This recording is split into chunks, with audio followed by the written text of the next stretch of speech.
That's too hard. I can't. And you give up. Do you know how many times, how many tries people try before they give up on average? Less than one. Because most people look around their world and I go, she couldn't do it, I'm not going to try.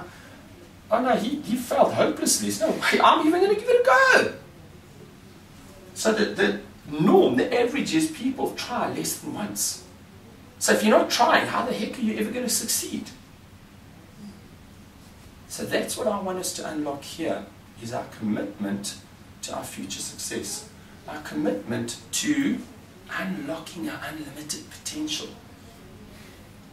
If you look around the world, we as mammals and every other mammal on this planet have three basic goals in life. For want of a better word, you can call them, they're goals, right? Three goals. Our three goals are, we want to eat, we want to procreate, we want to be protected, right? Either protected with a coat or protected from something, predators that are going to eat us, okay? So those are the three basic goals we have.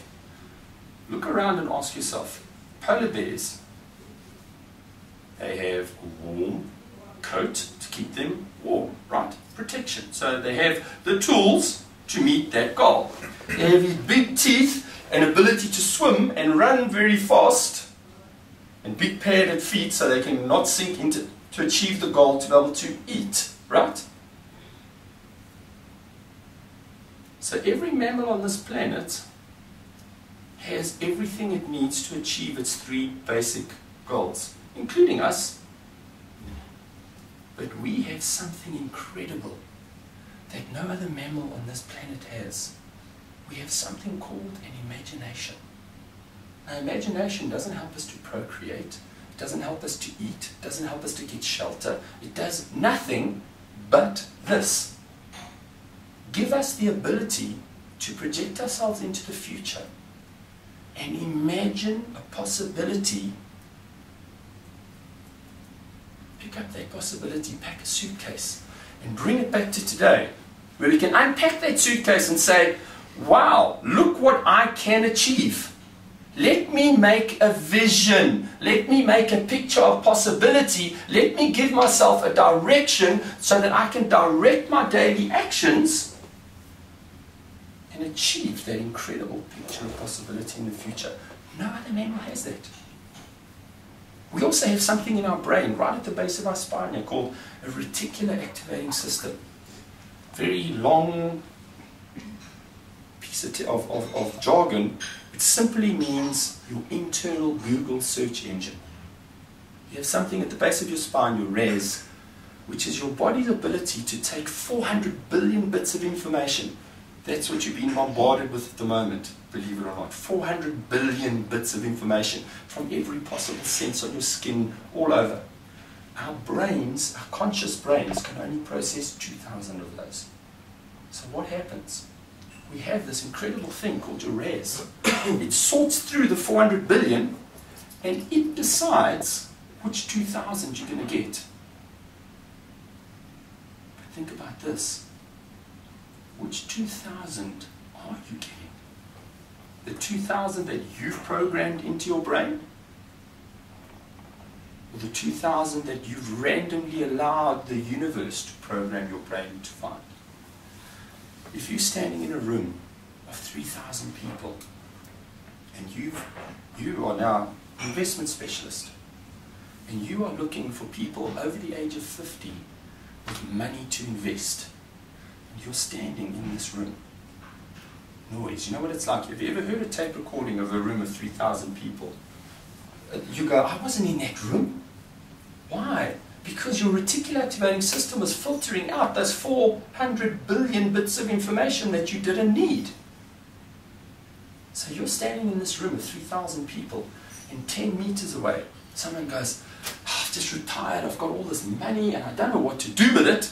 Believe me, ding, you will tune into that conversation and you will go and you will sell them some investment stuff, right?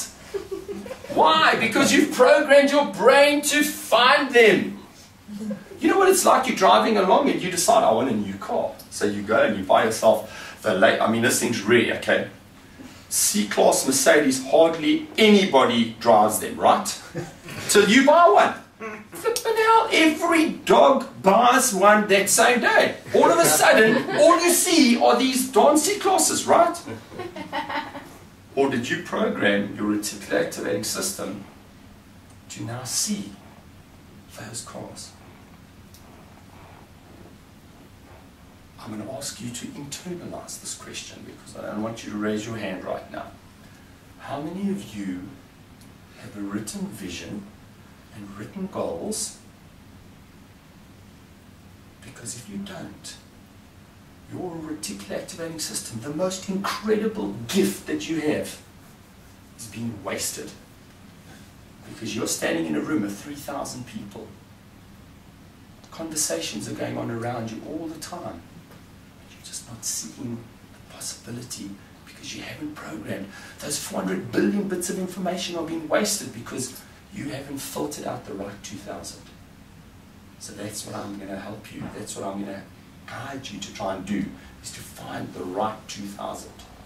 That's what this process is all part of. The final gift, well, there's many gifts, but I don't want to go into this too deeply. The next gift that we have, which no other mammal on this planet has, is we have the cognitive ability to take that vision, create a vision statement, use our reticular activating system to search for the right information, but we have the cognitive ability to build the blueprint to take us from here to where we want to go. This building, when it started, how did it start? It was a spark in someone's brain, right?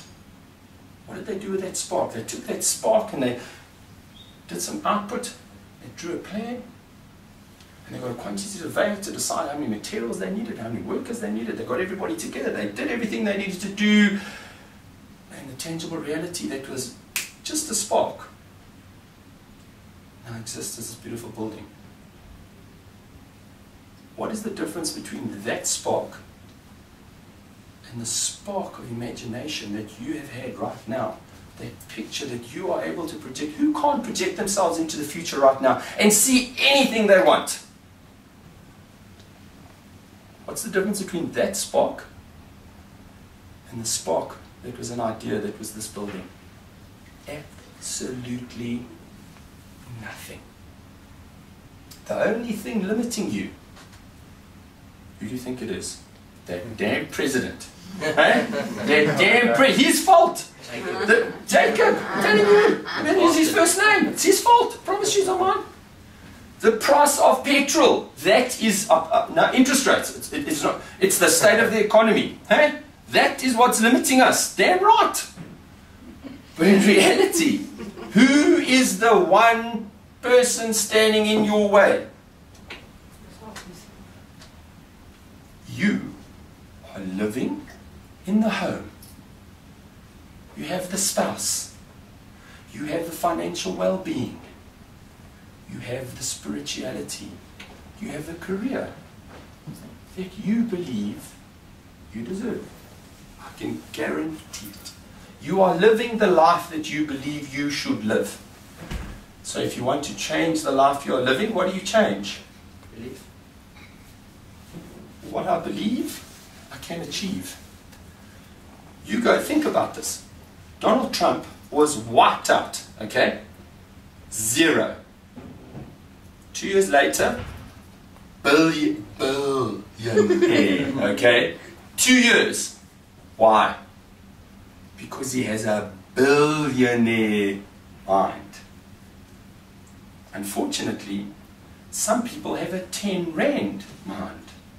Some have a 1,000 rand mind. Some have a 100,000 rand mind. Maybe you have a 1,000,000 rand mind. But that mind is what is creating a glass ceiling for you. If you can break that mind, use this tool, you can unlock unlimited possibility.